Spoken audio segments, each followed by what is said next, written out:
we need our body and our mind to perform at its absolute best on game day. And in order to do that, you do need to rest sometimes.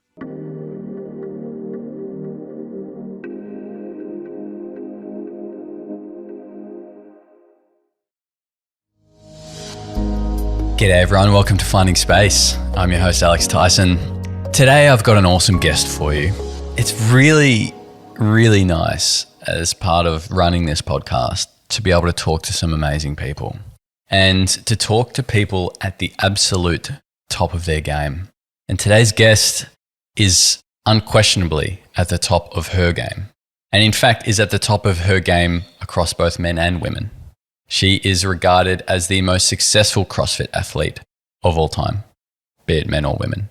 And speaking with her today was a beautiful insight into the mind of a warrior, of a victor, and of someone who goes for it full and wholeheartedly and sees what's on the other side. Today, I'm speaking with Tia-Clair Toomey. Tia-Clair Toomey is the most successful CrossFit athlete of all time. She's won the games in 2017, 2018, 2019, 2020, 2021, and 2022. And in today's episode, we talk about the mindset involved in winning those games and what it takes.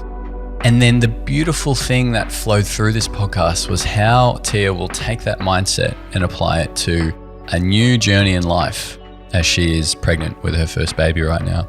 And what fascinated me was the absolute willingness and clarity that she has on the fact that she will birth a baby and she's coming back to the games. Holy shit, I couldn't believe it. It's just full power. It's such a good conversation. She's full of energy, and I really hope you enjoy this one. And so I give you Tia-Clair Toomey.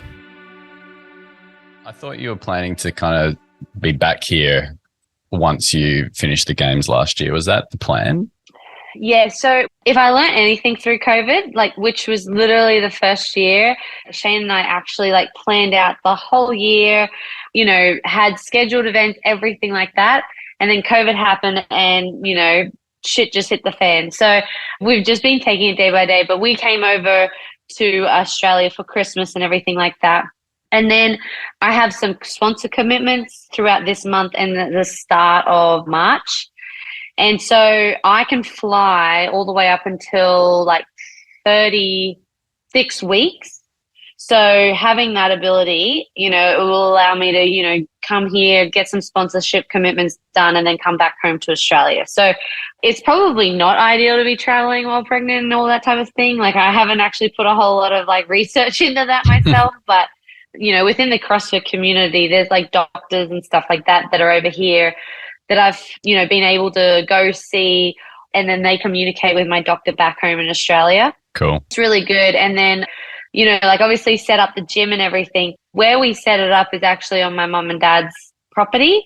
Right. And so I have babysitters for when I want to get back into training and everything like that. So I'm kind of positioning myself, in a good situation where I can kind of lean on my family with that. So it's good. Yeah, cool. And, they say it takes a village to raise a child. So it's good that you're going to be surrounded by plenty of babysitters. I mean, it takes a village to just look after me. So we come May, oh my gosh, but I'm not even joking, guys. So I didn't know that you couldn't sauna or hot tub during pregnancy. And I was devastated to the point where I actually have contemplated, I'm if I just do it and no one's around, would that be a problem? And I guess it depends on who you ask, but yeah, it's definitely not encouraged. But I'm if I work out, I'm getting hot anyway, Yeah. I mean, on the record, I would say to anyone that if you're pregnant, avoid any forms of serious hermetic stress, whether it be ice baths, sauna, intense workouts, sure. Yeah. However, the caveat to that is, and perhaps off the record, I would say if you're used to saunaing regularly and you have that adaptation, or in your case, you're used to working out, occasionally, or if you're used to ice bath and you're used to that and you have the adaptation, I would say continue on. Maybe just dial back the intensity a little bit and you're going to be okay. Yeah, because it's cold here. And, like all I want to do is just sit in the sauna and sweat. I don't want to physically work out. And like, believe it or not, like I actually don't enjoy working out all the time, despite my career choice. But yeah, no, that's so funny. But well, I appreciate that, Alex. And, I'll keep it within the safe space. You might have inspired me and made me get the nudge that I needed. Yeah. I mean, look, like I said, on and off the record, different story, but my partner just had a baby 6 weeks ago. And when she was in the second trimester, she was still using the sauna a little bit. It actually ended up getting to the point where she was like, I actually just don't want to get hot and wet right now because I'm just like hormonal and just don't want that, I'm fortunate enough I'm not at that stage just yet because everyone reminds me, oh, wait till the last 4 weeks, So I'm kind of bracing myself for sure on that. But literally, I didn't know about being pregnant until around the 14-week mark. And so I was hot tubbing, I was saunaing, I was doing everything that you do not meant to do. And I was just like, whoops, well, we're just going to keep that on the down low. Because that was not okay. And if it comes out a little bit funky, well, maybe that's the reason. Yeah, I suspect your baby is going to come out in perfect health. Yeah, I hope so. Well, it's definitely going to have a lot of love, that's for sure. And so you were saying when COVID happened, all the plans went out the window, and it sounds like since then you're just going with the flow. Was a baby part of the plan, or tell me a bit more about that? Yeah, so Shane and I, we own our affiliate in Gladstone, and it got to a point where we were like, all right, in order to capitalize on where we are, we have no idea how long we're going to want to stay competitive within the space. And, the future is really unknown. So in order to capitalize on this, I think we need to relocate and go over to America and just be immersed in that. And at the time, so I had some sponsorship and I was aligned with, Rogue Fitness. At the time, I think I was sponsored with Reebok Australia at the time. And it was so crazy because, Rogue definitely were very, very helpful with equipment and that type of support. But in terms of finances, it was so hard and it was nearly impossible. Shane, he had a full-time job working in one of the gas plants in Gladstone in Queensland. And luckily for him, having a well-paying job, he sponsored me essentially, he paid for everything and paved the way while I was at the gym training all day. And it's so crazy because at the time I was the 2-time fittest woman on earth. So, I had the accolades and I was building my following, but I just feasibly couldn't continue or maintain that while living in Australia. So as soon as I relocated, so I had to go through a whole process of getting a visa, which took, just over 12 months. And if anyone is listening and have gone through a visa process, they totally understand the complications of that. But we managed to get over here. We chose Cookville because it had a really good training facility and it was big enough. A big thing about being an affiliate owner is making sure that you aren't getting in the way of the CrossFit classes. So, we didn't have a huge affiliate ourselves, but because I got to dictate, the timetable and everything like that, I was able to train outside when the classes were on in the afternoon, but get predominantly all my training done when the classes weren't on because we had a full day of open gym essentially. So we moved and relocated to the US, and immediately I was just way more accessible and more attractive to brands. So rather than being assigned with, Reebok Australia, I transferred over and became Reebok Global. And that meant that I actually started getting paid. And then, there was an opportunity to actually sign with Noble. And still to this day, they do a really good job of marketing and promoting and helping build the brand of the athlete. And so, you know, I aligned with companies like that, and obviously had Rogue and now Yeti, and, you know, just so many great supportive sponsorships that could finally support me. And yes, okay, in order for us to take this big leap, Shane had to leave his job. So obviously there wasn't that security, but the fact that we got to kind of pick up a few sponsors when we moved over, it was just such a huge relief. And then we also started doing our online programming, Proven Fitness. And so, you know, it all started to kind of mold and really start to like flourish as soon as we moved to America. And at the time, I literally thought, yep, 12 months, that's all we're going to do. Like, the thought of living overseas is very cool. I feel like, you know, if you've never done it before, it's kind of a thing where you're like, yeah, you have to go and live overseas. But it's so funny. I really didn't want to go and live overseas. And I really didn't want to leave Australia. And so I was like, look, because everyone says like you have to go live overseas at least once in your life and all this type of stuff, I was like, fine, I'm going to do it. I have a 3-year visa, but I'm only going to do it for 12 months and I'll be back in 12 months. And then COVID happened. And so this is where, you know, I was saying earlier, Shane and I had everything planned out. We knew when we were going to be over in America, when we were going to be in Australia. Most of our time would be in Australia, but, you know, we'd spend some time here in America because we have the visa and I can work closer with my sponsors. Well, then we just got stuck and stranded over in America. And, you know, obviously you hear things through like the news and everything like that.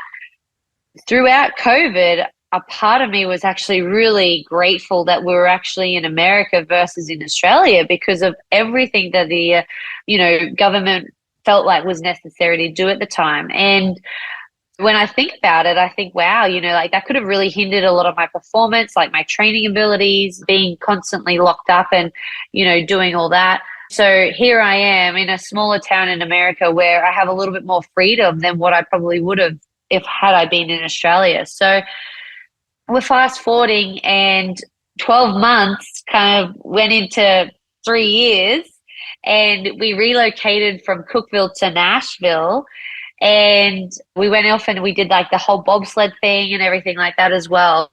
But I had to extend my visa because I was like, well, we're going to be here for a little bit longer. And the reason being, if it's just Shane and I, which was so easy, so simple.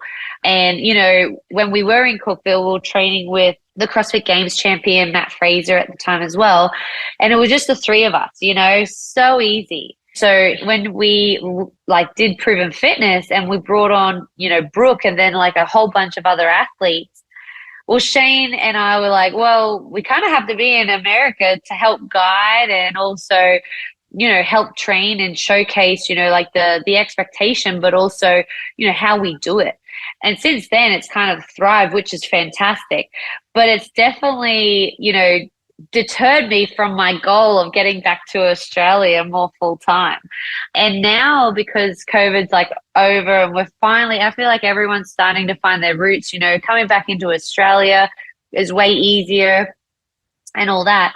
It's finally allowing Shane and I to come back and forth and stuff. And we also have a new CEO who actually runs the business as well. So when Shane and I can come back to Australia, it's way more like less pressure on us because we've got someone on ground here in America, you know, running the show. So that's really, really cool. And I guess, you know, also having the fact of like having a baby, kind of coming back to your question, I kind of go a really long way about it, but we're able to, and it's kind of enforcing us to actually start implementing what we wanted to do and, you know, where we want to bring up the baby and what is our next step moving forward. When I first embarked on doing CrossFit, like Shane and I have been together for so long, we've always known we wanted to have a family. But then when CrossFit came along, it was so strange because all of a sudden I just wanted to be a bit more selfish and just focus on my career. And, you know, like that was a little bit of a shock to me. So then year after year, I just wanted to get better. I was getting better. So I wanted to push the envelope more and more and more. And then to fall pregnant and it kind of be a bit of a shock, that was like oh, well, this is not a part of my plan, you know? And with that said too, it's crazy because I look back and it couldn't have come at a better time. And it was kind of like the break that I needed. But with that said too, you know, for years, I've always been thinking like, okay, yeah, once I fall pregnant, like that's me done competitively and I'll be just focusing on being like the best mom that I can be.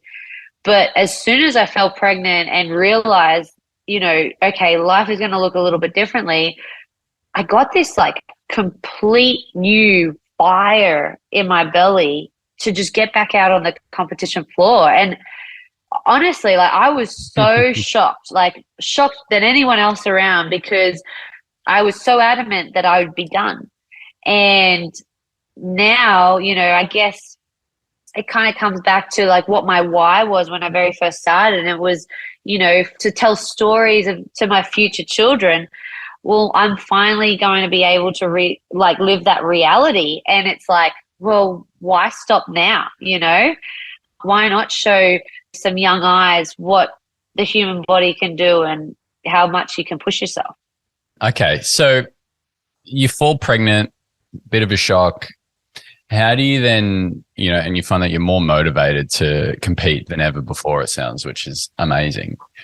How do you kind of balance that out with what's coming, having a baby and everything that comes with that, you know, that kind of pull in a different direction, but still feeling that you actually want to continue right where you were? Like, how do you kind of rectify that in your head? Because it can be challenging sometimes, you know, in my experience, to do both, to be this loving mum for this baby and nurture them and give them everything they need while still having your own drive and pursuits. And yeah, sometimes they can't come hand in hand in my experience. Well, honestly, Alex, I'm literally asking myself those same questions. Shane and I, we actually went for a run last night, and I literally said to him, like, as much as I'm so excited, I'm so scared because I just don't know what that looks like. I've never had a child before. I've never been responsible to look after something else. And I say something because it's like, you know, Shane and I, we have to look after ourselves, but this is going to be on a whole nother level. And not to mention having to support and look after another human being, but also to give birth to a child, like that's going to be a completely big challenge that like I just don't even know if you're prepared for, right?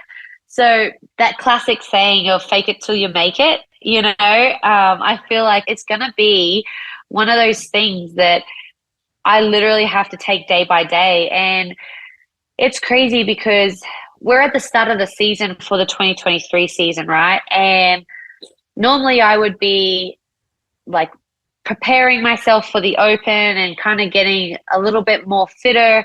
I would have laid a really solid foundation through the off season, built some solid strength that's going to carry me through to the end of the year. And I'd be thinking, okay, wow, like, you know, look at the top of that mountain that I have to climb, right?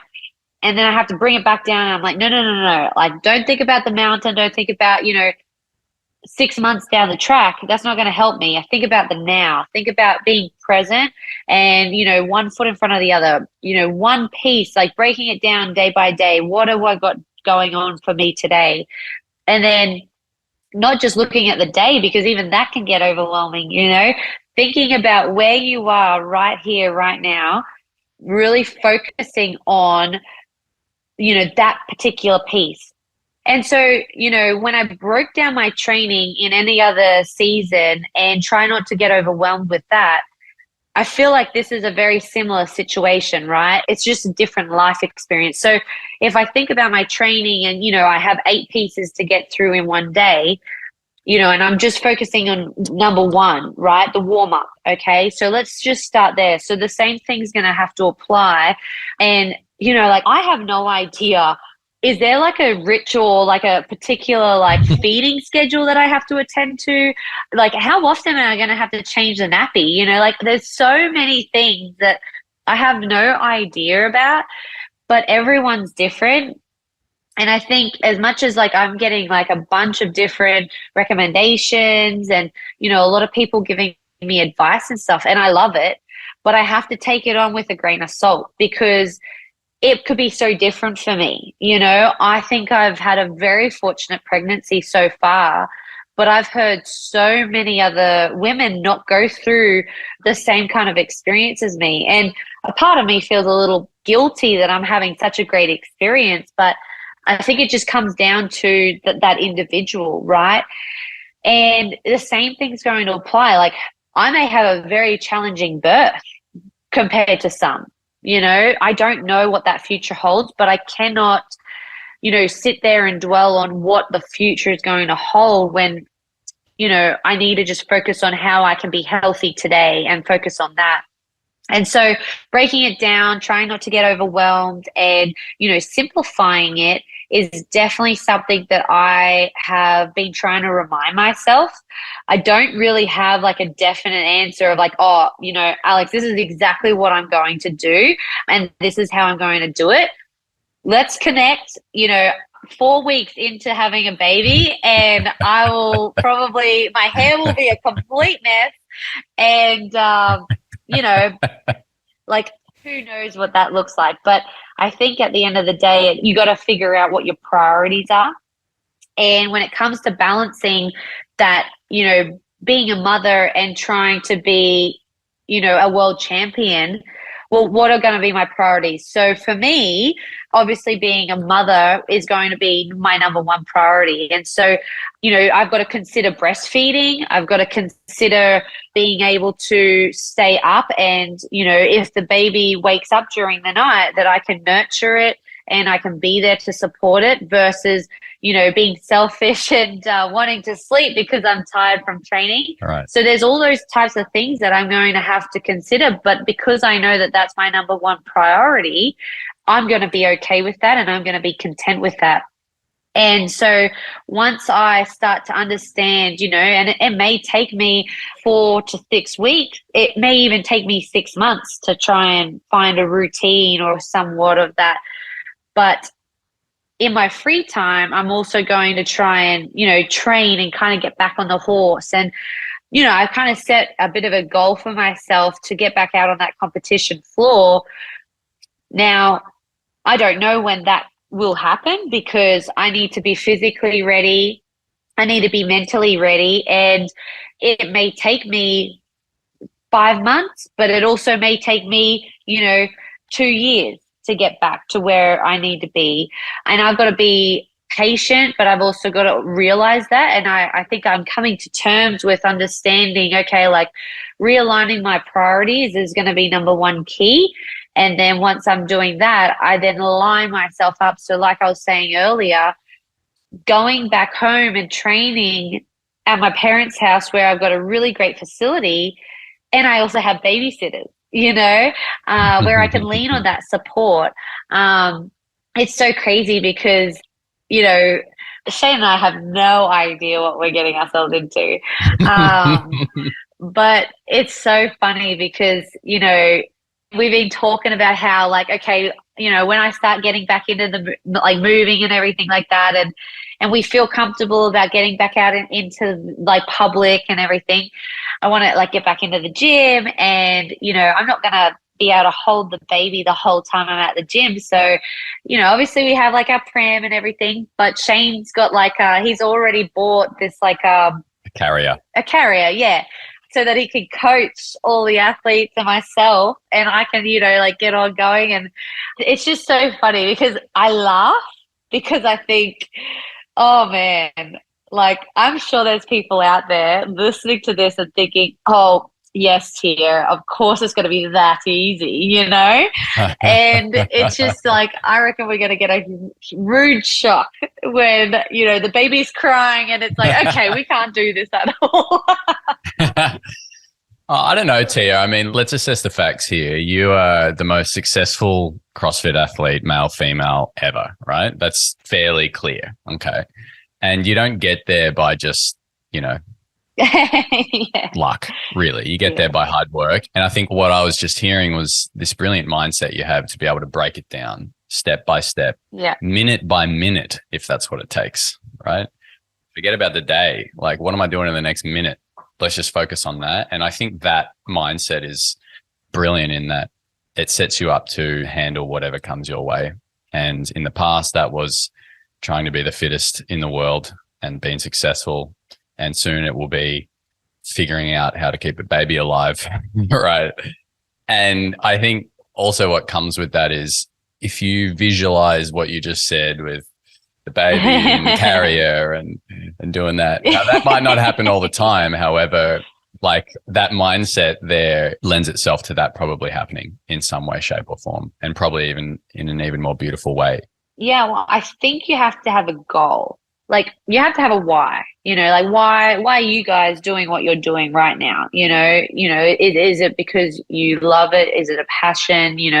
There's always like a motive behind every action that we do and everything like that. And so understanding your why and breaking that down, and then also understanding, the goal, like the end goal and where you kind of want to see yourself, it gives you a direction.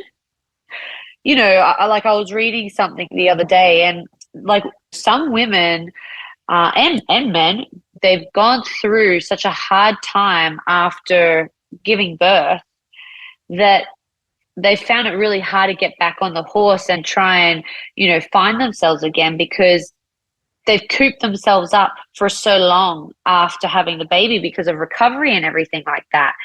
And, that's something that I was like, okay, wow, people can go through some really challenging times, and we have to recognize that, because it's no easy feat, like you hear some crazy stories about giving birth, right? But it's a natural thing. And the thing that I took away from that was, okay, I need to have a goal.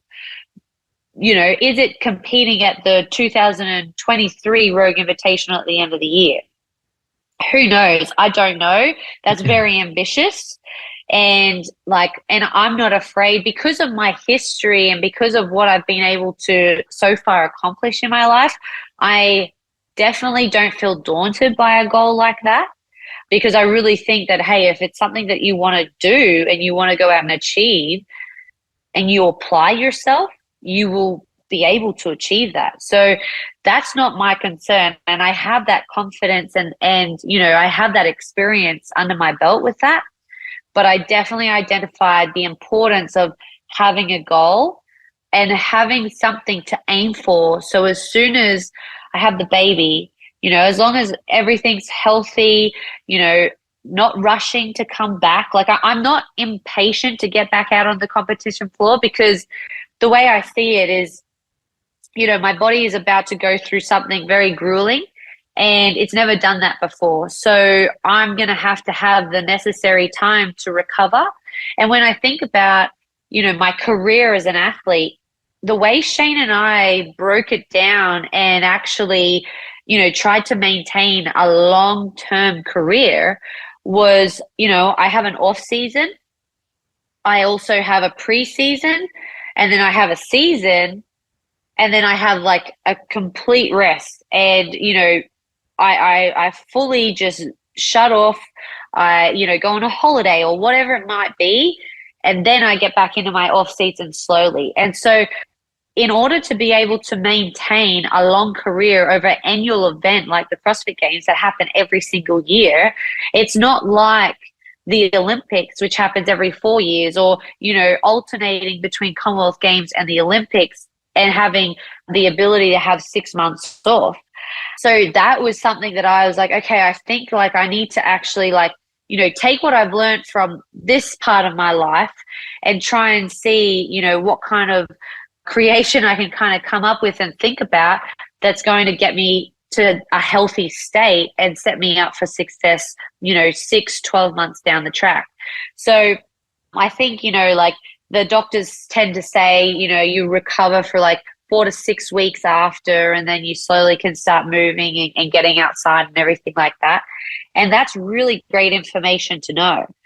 I personally will definitely be listening to the body and seeing how that goes. It may take me, 8 weeks before I can physically start to move and feel like myself again. And that's just going to be a day by day basis, like I said, breaking it down. But, I'm already also thinking of like a little program that I can start to do once I feel fully recovered and I can start to slowly move the body. I'm not going to just go straight into the gym and start lifting, heavy weight.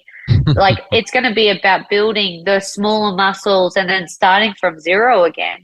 And I've had to do this in the past through injury, so it's not like I've never done this before. It's just I've never been in this situation. And I think I've never been at this much of a drastic change. But I've kind of looked at it as if, okay, well, if I had to take time off for an injury, this is a similar process. But yeah, it's a little unknown for sure. That's for sure. I think you're in the right headspace. That's for sure. You mentioned before in this cyclic nature of competing in the games every year and the other competitions you go through that there's a period of complete rest. And I'm curious, what does complete rest look like for Tia? Well, so it would depend. So 1 year, you guys might find this funny. 1 year, Shane said, all right, well, so you don't put on too much weight over the rest period. We're going to go and hike Machu Picchu. So you're familiar with James Newbury? Yeah. So he's a dear friend and he's, lived with us on and off, been training with us, and we have a really, really good relationship. And we had probably about 10 of us. We had like a handful of friends that don't really do CrossFit. I like to call them more piss fit, if I can. I don't know if we have to blurt that out, but shots fired. They definitely like the booze, and they're not what you would say or call very fit at this point in time, but they were up for the challenge, so I love that energy. And then we had, myself and James, we just finished the CrossFit Games, and we literally flew from Madison to Peru to go on this 7-day hike and camp out. And it was so much fun. Like it was a great mix of people that was from so many different walks of the world, really. And, we hiked and it was just walking, definitely kept the the weight off. But there were like these little stalls throughout the hike.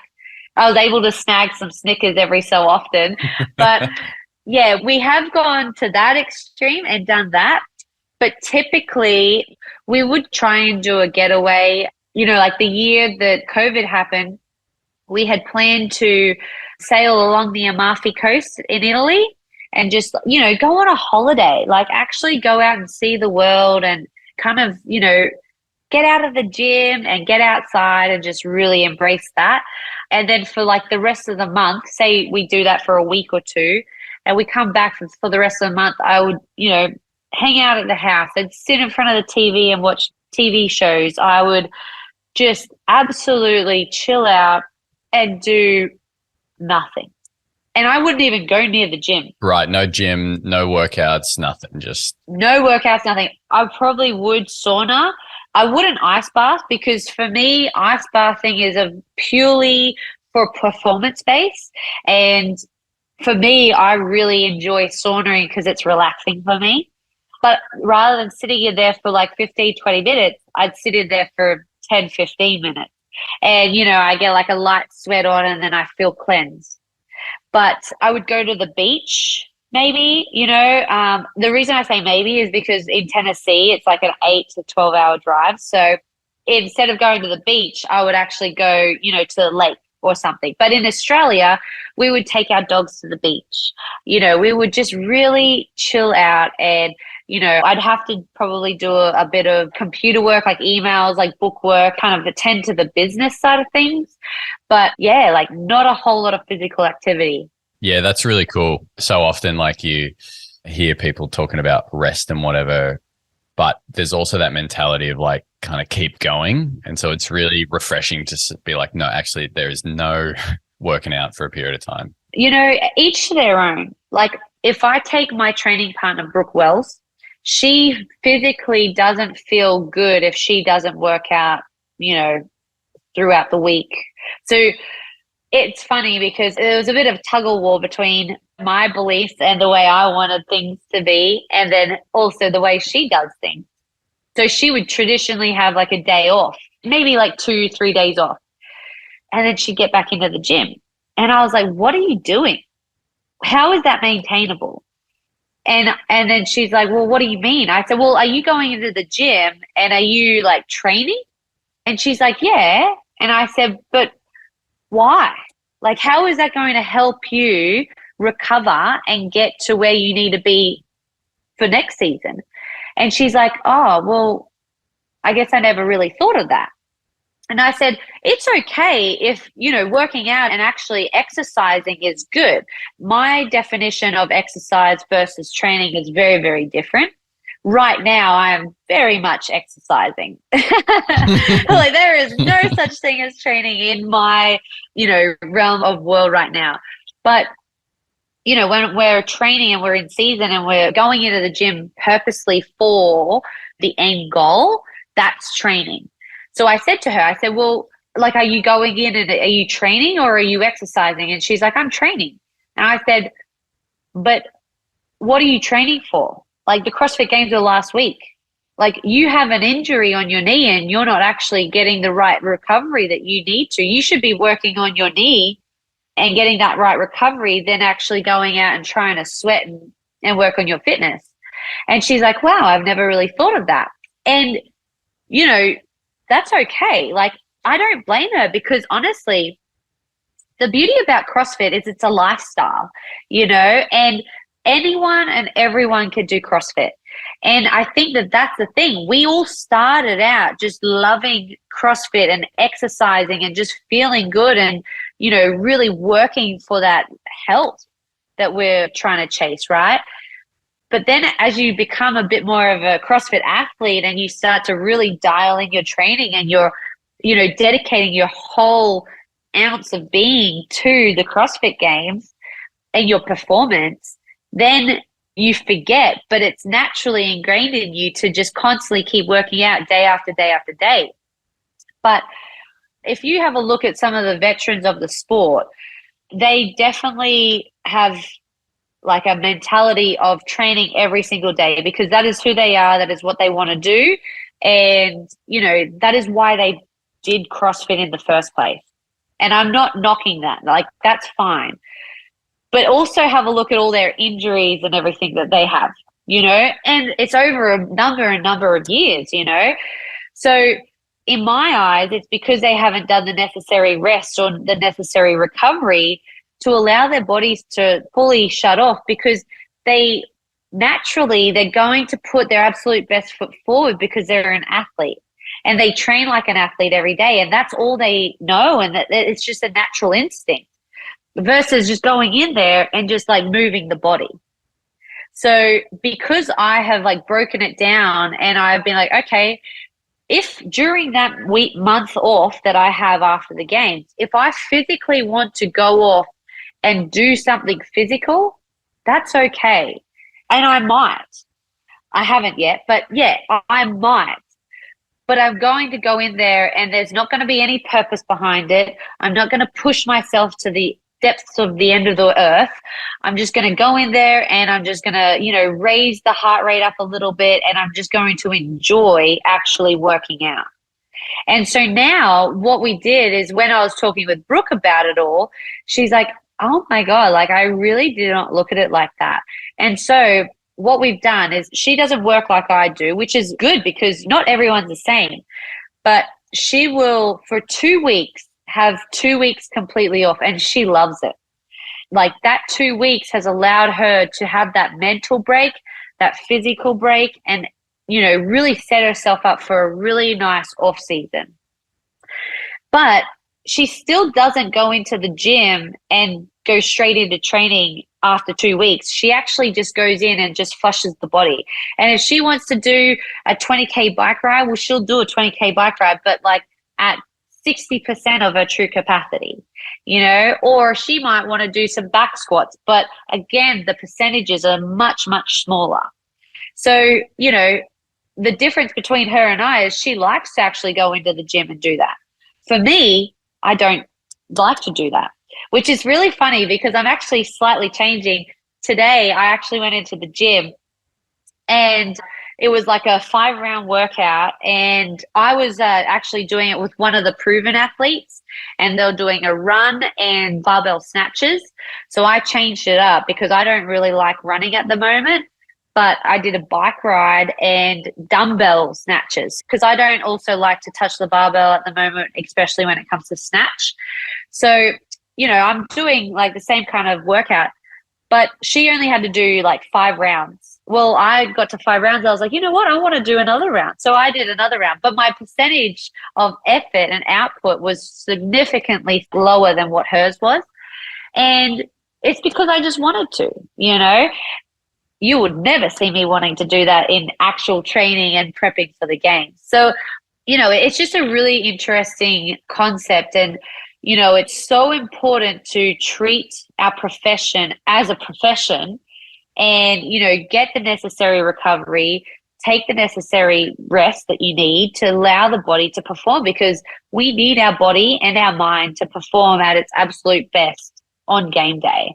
And in order to do that, you do need to rest sometimes. This episode is brought to you by Found Space, Australia and New Zealand's premium infrared sauna company. Ready to sauna? Ready to take your health to a higher level?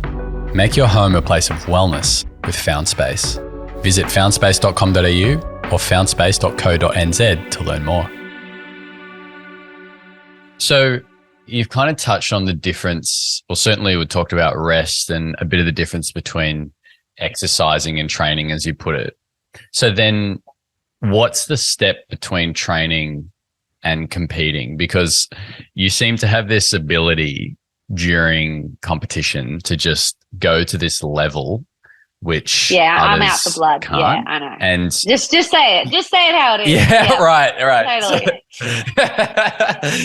Yeah. So, tell me about that. What does out for blood mean for you? Because everyone's doing the work at that level, and putting the time in. But you've just got this extra gear.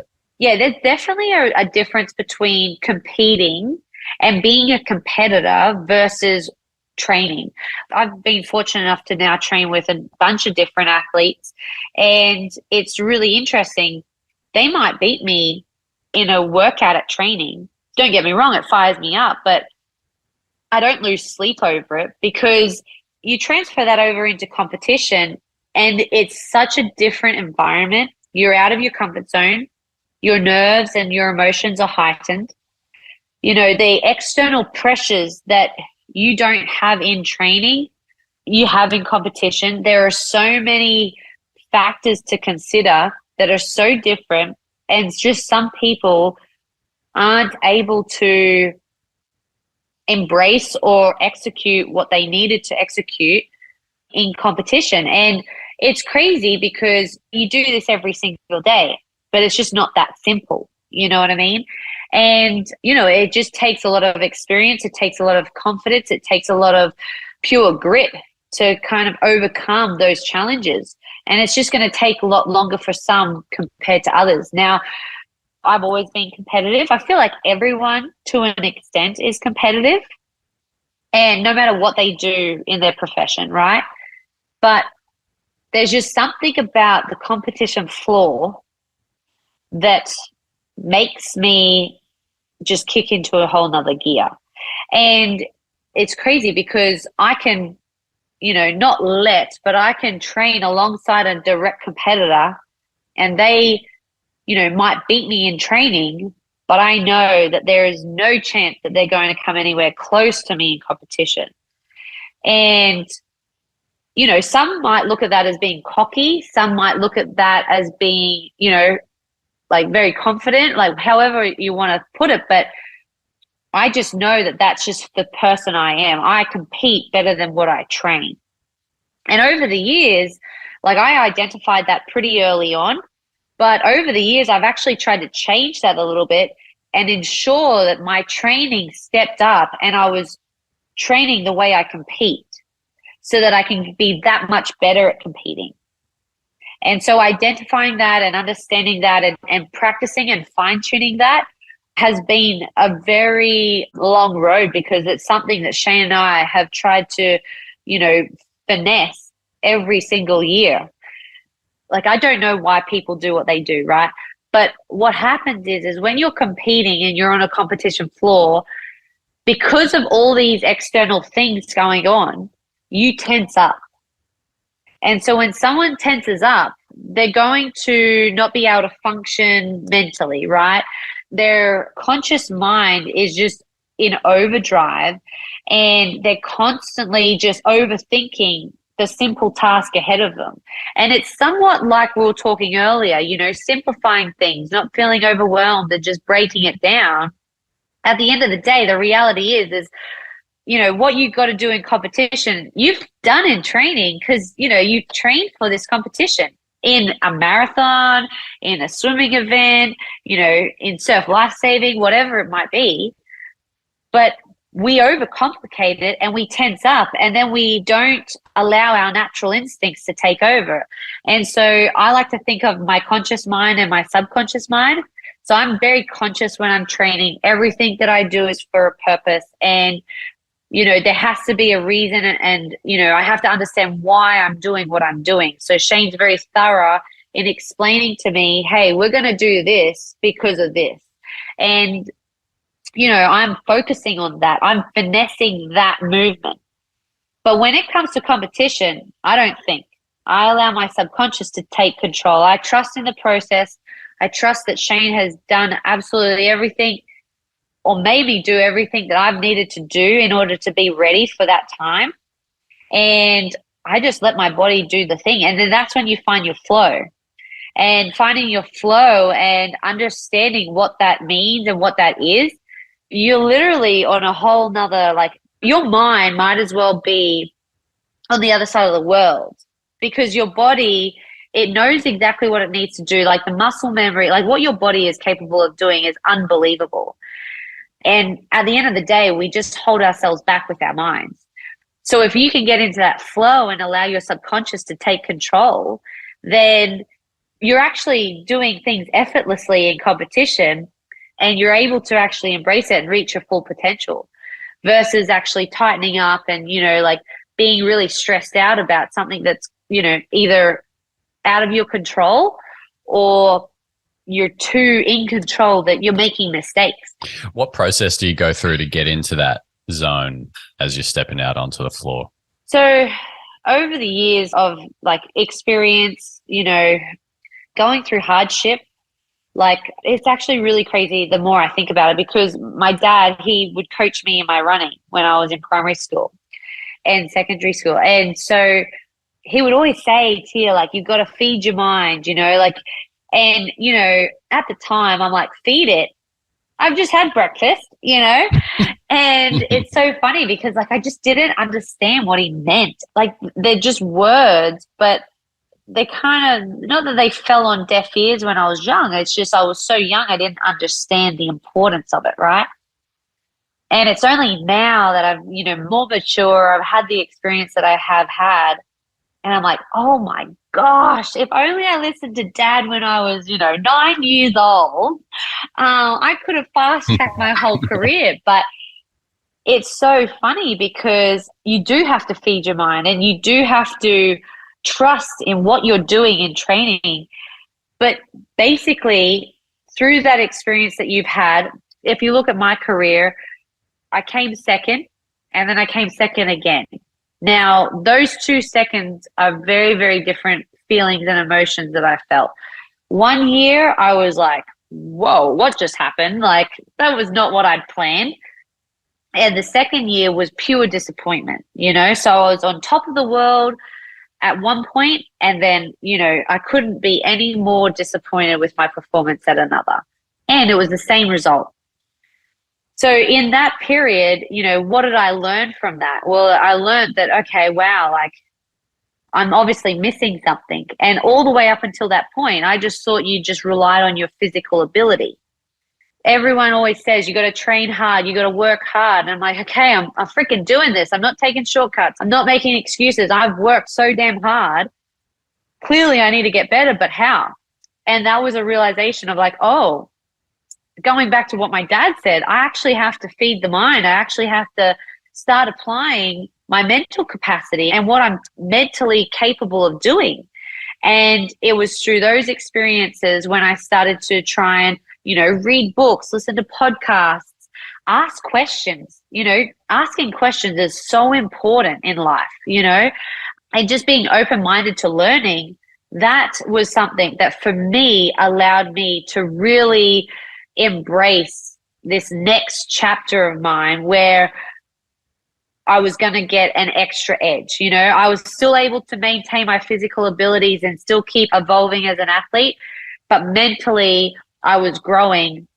And over those times, over those years, I got to learn the importance of, allowing my subconscious take control, not overthinking it and letting go, not focusing on things or comparing myself to others that is completely out of my control.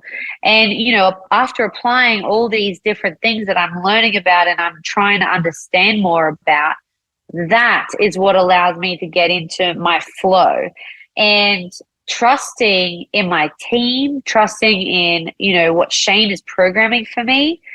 That allows me to go out on that floor with confidence, knowing like I can do this. It's just how badly do I want it? And when you know that and okay, I want this pretty bad. Like I want this more than those people standing next to me. You go to the ends of earth to go and accomplish that. And what is it like working with your life partner? I guess you could say in business, right? I mean, you guys run a business, but also your work, he coaches you. What's that dynamic like? Well, he would have a different answer to me, but for me, it's amazing. I couldn't trust anyone more with my life. If you think about your own lives, how much time you dedicate to your craft and, where you want to see yourself and how you want to get there. And everyone looks for that support, but they also look for that happiness throughout that journey, right? And there's going to be obstacles every single day that you face that you're like, wow, man, like, if you're doing it by yourself, I mean, kudos to you because that's freaking hard. But if you have that support network around you, it just makes it that much more easier. And for me, Shane and I, we've had a relationship even before CrossFit. And he was the one that introduced me to CrossFit in the first place. But never did we ever think that this would be the journey that we embark on. But having him be behind me and support me through every single step has been unbelievable. And I couldn't have trusted anyone more. And I will admit, over the years, as you get bigger and also as you kind of experience different relationships, like I can't help but have a little bit of a trust issue sometimes, I feel like it comes with the job or the role that I play.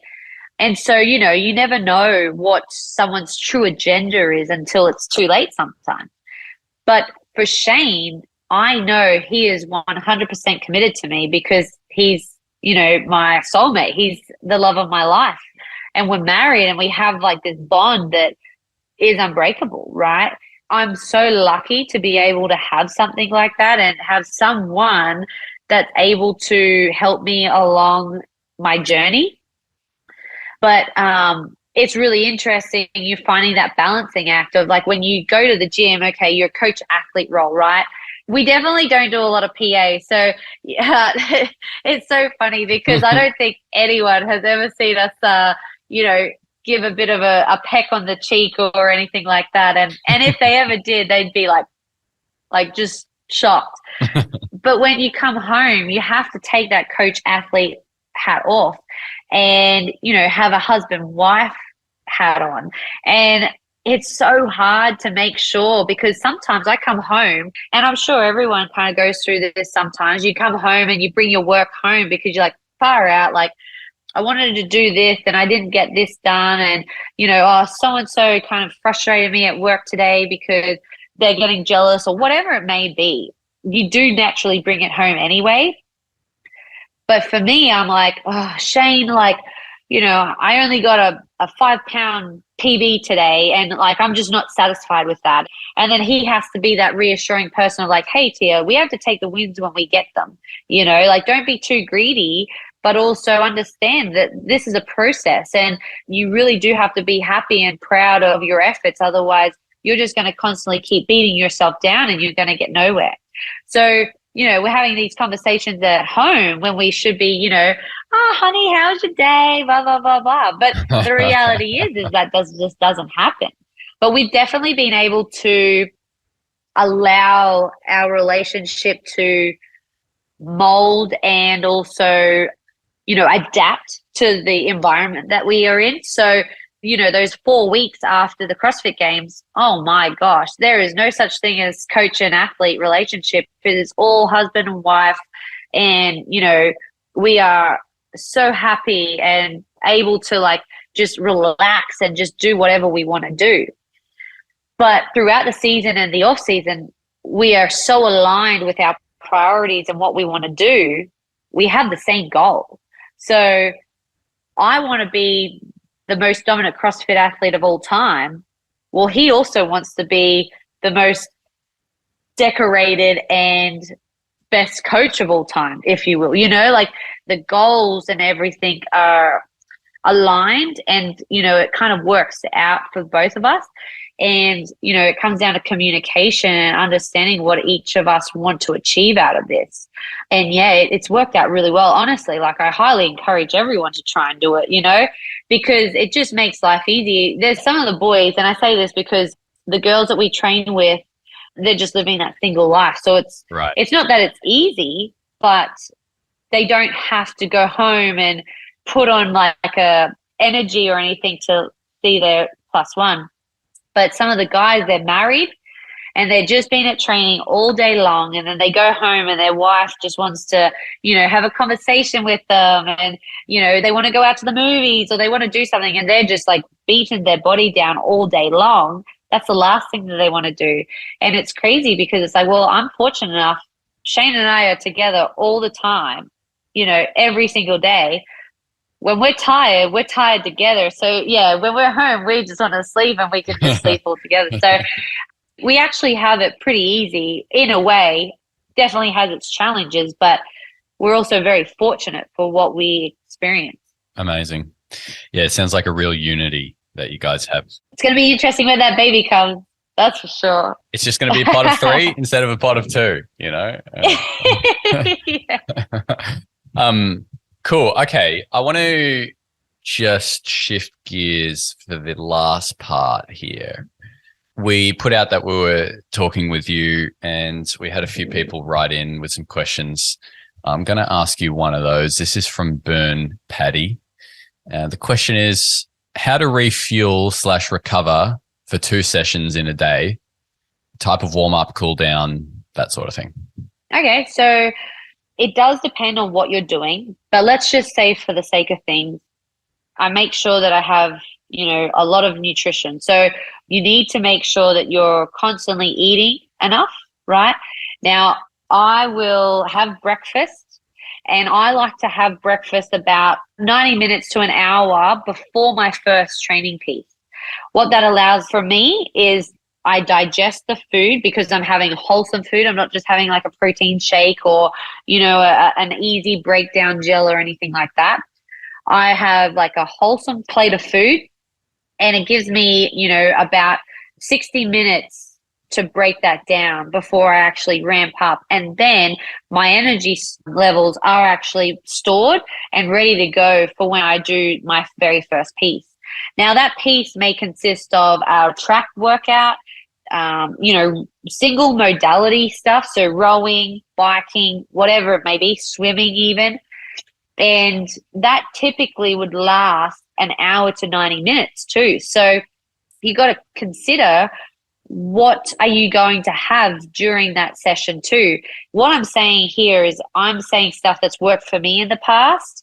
Other people may be different. So I just want to make sure someone's not going to write in and be like, hey, Tia told me to do this, but this does not work. But, I have a banana because it's quick absorbing, and I'll have a banana, or I have an energy gel that has quite a lot of carbs in it halfway through my piece. So if I'm resting, so sometimes our rowing pieces will have 3 by 1,000 meter rows with 1 minute rest in between each. And then in between those 3 sets, you have 5 minutes rest in between each. So I might have a gel at that 5 minute mark to give me a bit more energy to maintain, good quality training for the rest of the piece. Or if I'm over the gels, because, having a gel every single day or, after a piece it gets a lot. So I'll have like a banana or something like that. So do that. Then straight after training, I have another meal. And these meals, it depends on the person, right? But, mine could be spaghetti bolognese, or it could be a sandwich even, anything that's filling and satisfying for me. I say filling and satisfying because I could be eating something that's super healthy, say, for example, chicken and salad.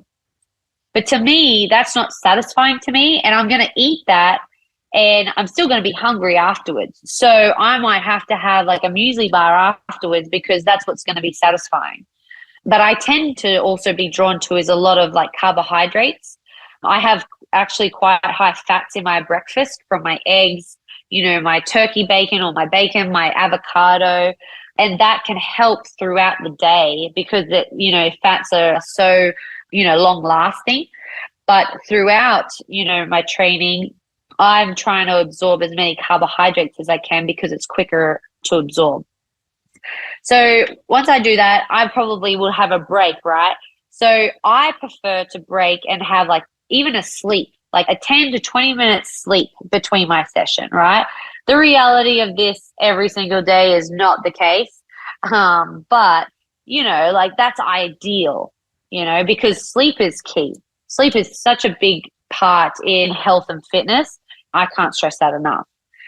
So then I might wake up and I want something small to eat. So, that could mean like peanut butter on toast or something like that. Now that's not super nutritious, but that might be exactly what I need to tie myself over. Or my mum used to make like a peanut butter and banana wrap. So like you'd wrap a peanut butter on the wrap and then you'd smush like banana on it, and it's so yummy and very satisfying.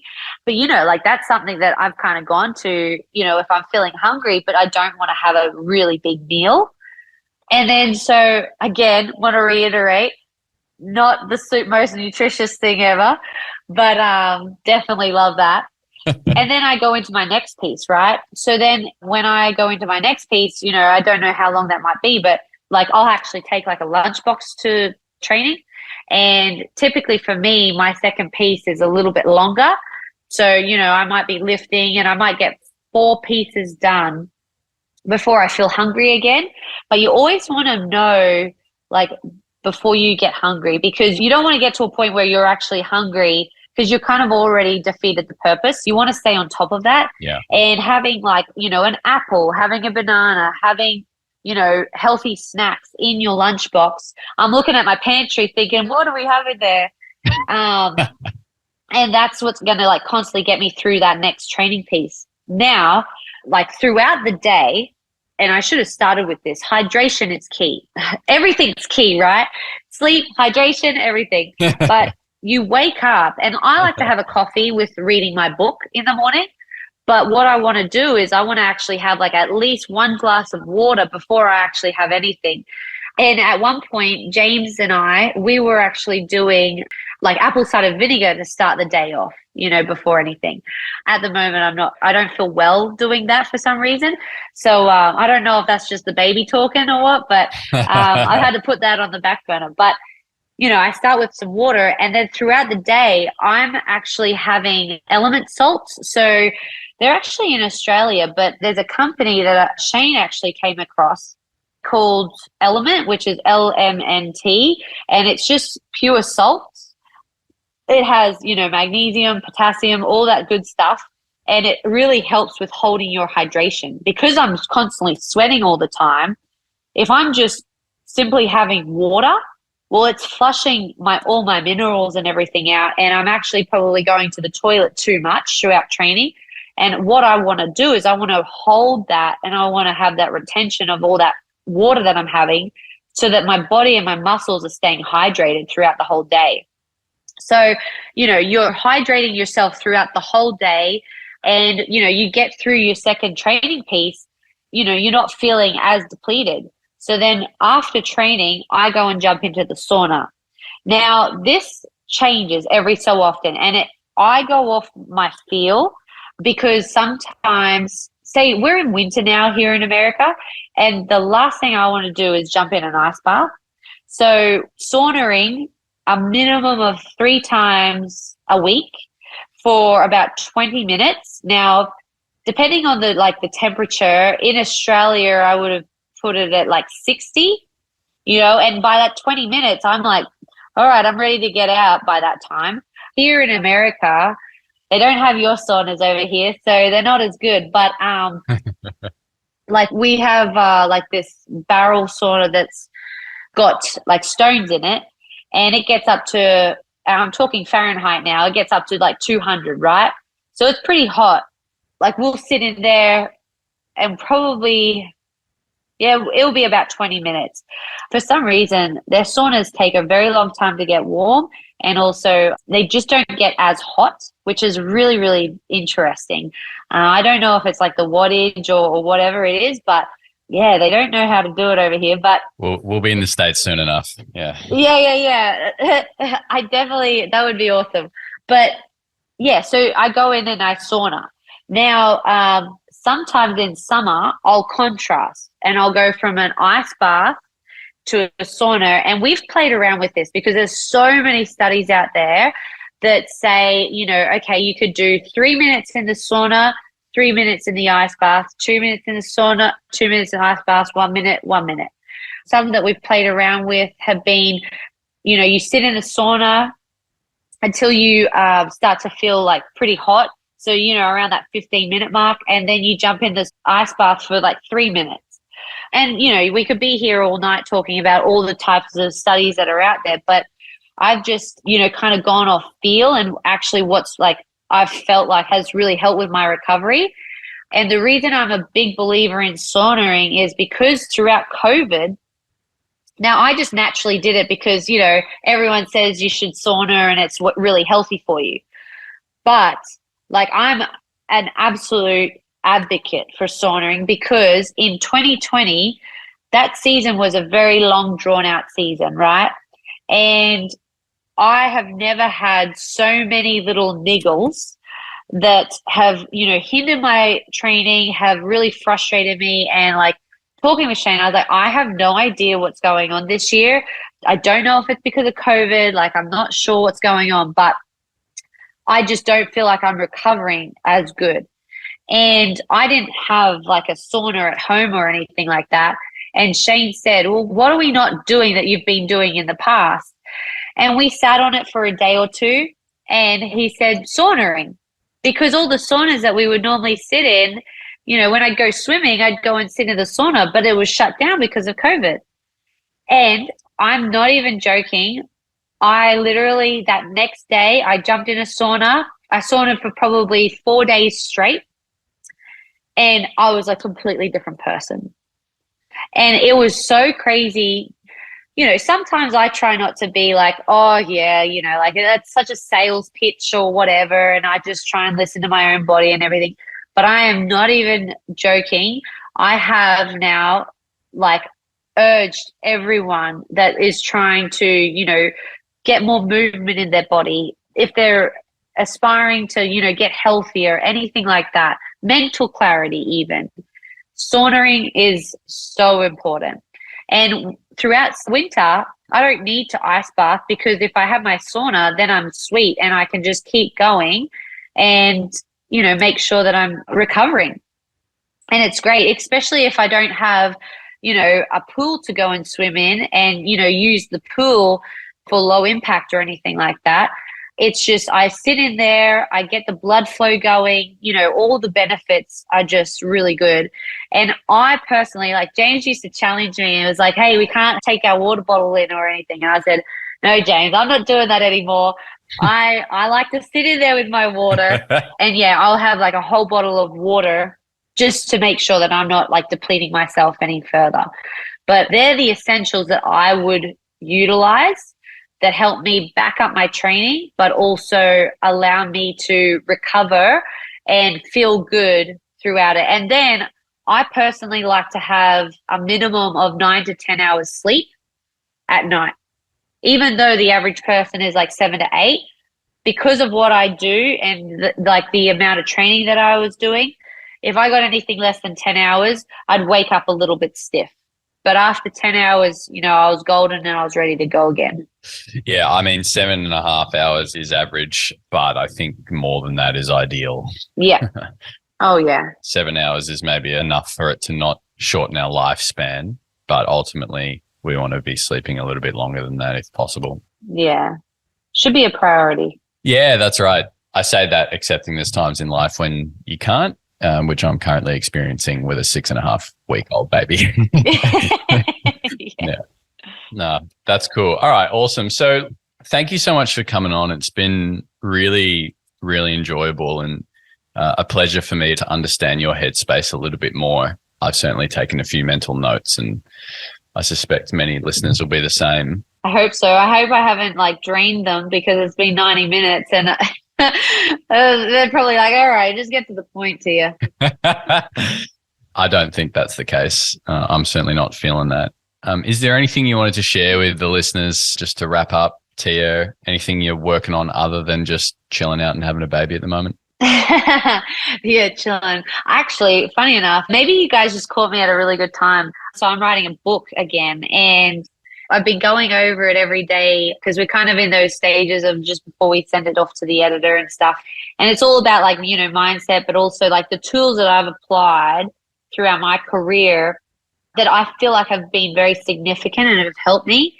And, we've briefly touched on some of those, but it's so good to talk about it with you guys because it's I'm kind of saying this in my book too, because the idea is you want to fast track your journey if you can, if someone else has done it and you want to see if you can do better, right? And so, to be able to put out those principles. So I'm really excited about that. And yeah, honestly, for anyone listening, I just think whatever it is you want to go out and achieve, and if you kind of need that extra nudge, take this as a nudge, because go out and take it with two hands and run with it.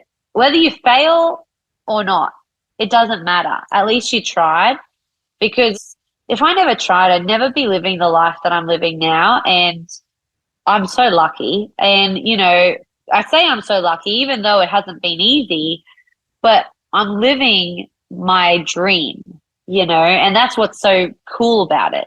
And no one believed me to start off with, so I think that that's what's really interesting. And it's, in Australia, sometimes it's a little hard to actually go out after your dreams because sometimes your loved ones are too worried about the what ifs or, the challenges that you might have. But also there's also going to be people being like, oh, are you sure you want to do that? Take the easy option rather than the hard option, but take the hard option and actually go for it. Love that. Couldn't agree more.